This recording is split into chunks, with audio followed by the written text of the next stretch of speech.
They weren't just three-piece bands. They were sonic juggernauts, from fiery blues solos to thunderous metal riffs and synth-driven dreamscapes.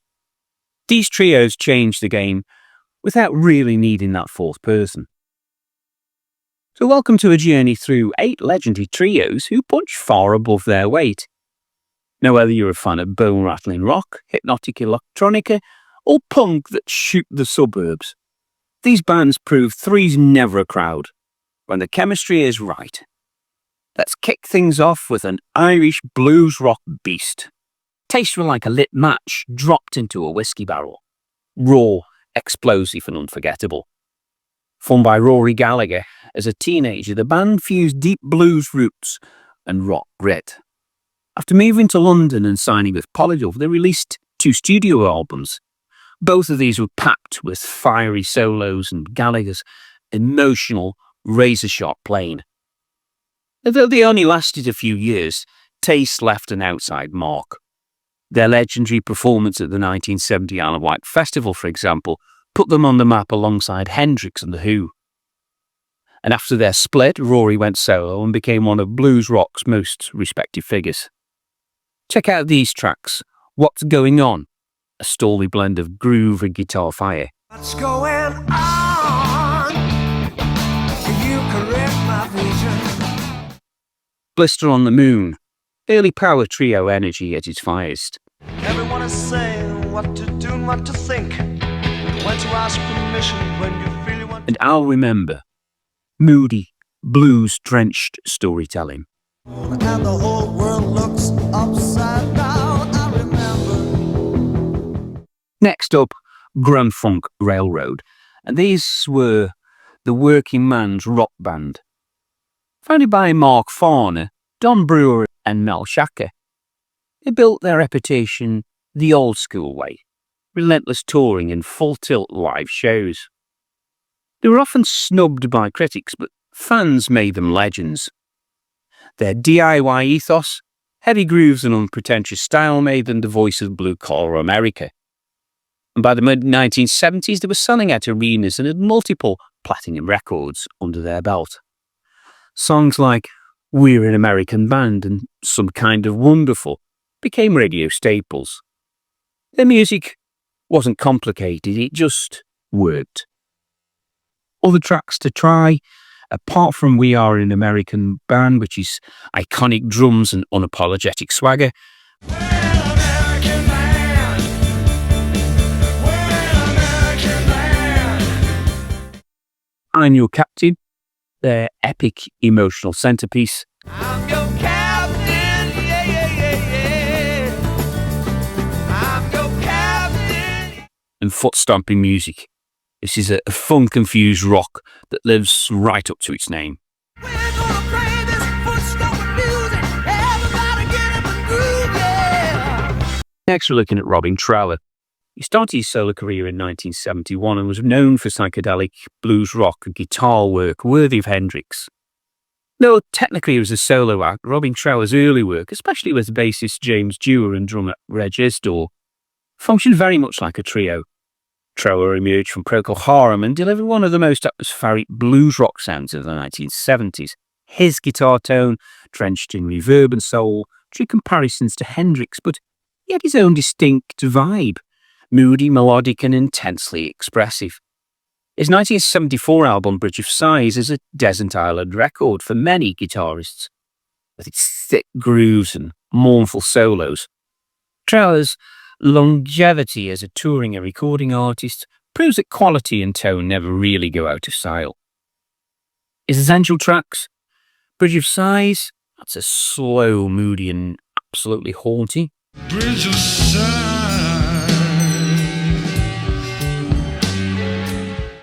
Two Rolling Stones, it's funky, it's psychedelic blues with an edge.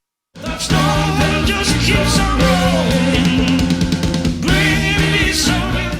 And also try out Day of the Eagle, a tight, punchy and full of fight. Living in the day of the eagle, eagle mother, no. The fourth band is Green Day, who were formed in 1987 from East Bay, California. These guys were known for injecting punk into pop culture and starting a teenage revolution. A Green Day came up through the legendary 924 Gilman Street punk scene in Berkeley, where they built a loyal following long before MTV ever heard of them.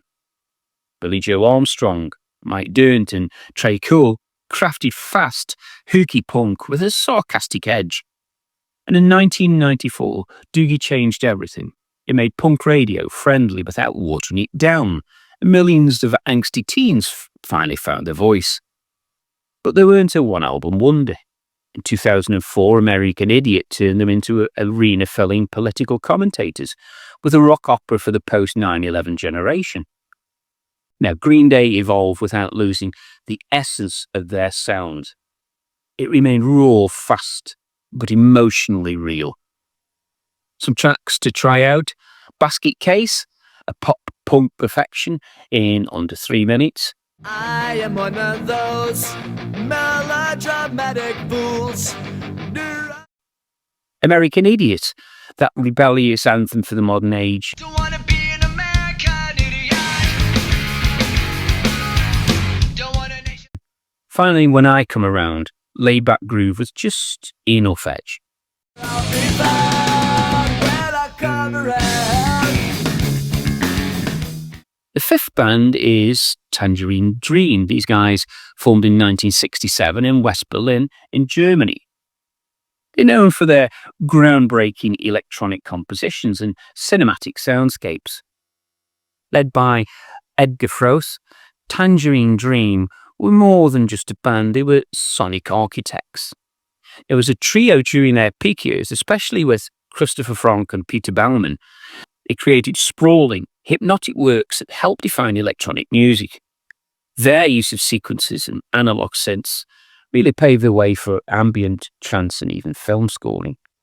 Albums like Phaedra and Rubicon were milestones in sound design. Later, their film scores like Risky Business and Thief brought their futuristic move to the big screen.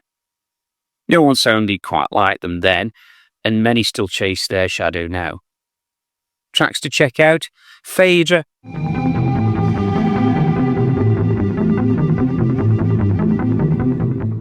a dreamlike dive into ambient minimalism, Love on a Real Train.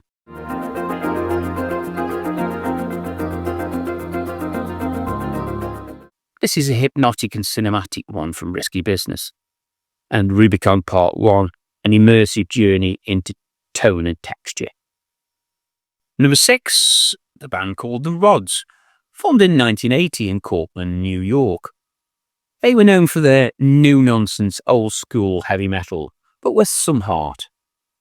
Now, if Motorhead had American cousins, it might have been The Rods. This upstate New York trio, David Rock Feinstein, Gary Bordenaro, and Carl Kennedy, brought an apologetically loud, fast and raw brand of metal to the early 80s scene. They weren't trying to be pretty, they were trying to be heavy, and they succeeded. Though they didn't hit the commercial heights of peers like Judas Priest or Dio, the Rods became cult favourites among true metalheads. Their music was filled with powerful riffs, big choruses and that underground DIY attitude. Some essential tracks from them: Crank It Up. This is a full-throttle metal anthem.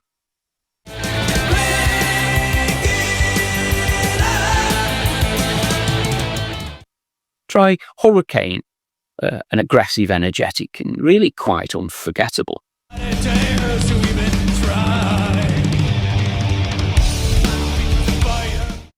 And finally, Power Lover, pure heavy metal adrenaline.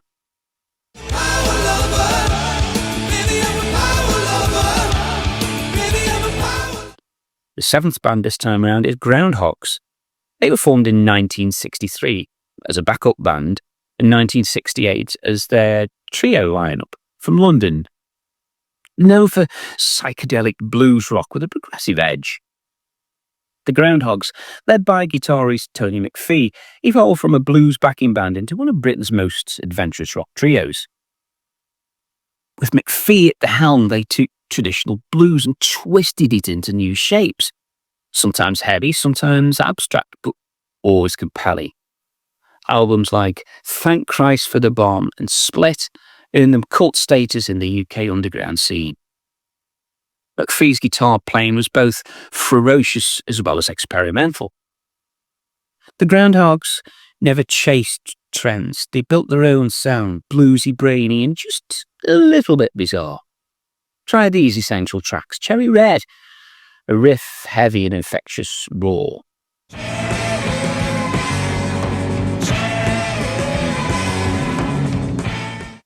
Split Part 1, a masterclass in psychedelic blues. The blackness thickens and surrounds. And Thank Christ for the Bomb, politically sharp and sonically bold.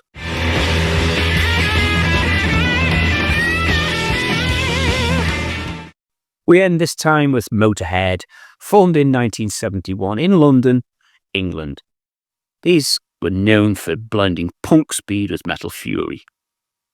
Now, Motorhead weren't just a band, they were a lifestyle.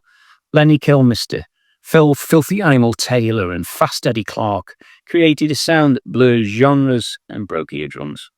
Their motto? Everything louder than everything else. What a great one that is. They laid the groundwork for thrash and speed metal with relentless energy and zero compromise. Lemmy's growl, Clarke's chugging riffs and Phil's chaotic drumming really made them unstoppable. And while others tried to copy them, nobody were them. Try these essential tracks. Ace of Spades, arguably the most iconic metal song ever.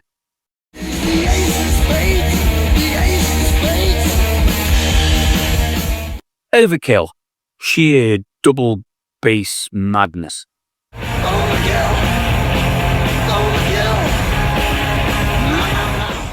Bomber, fast, filthy and furious.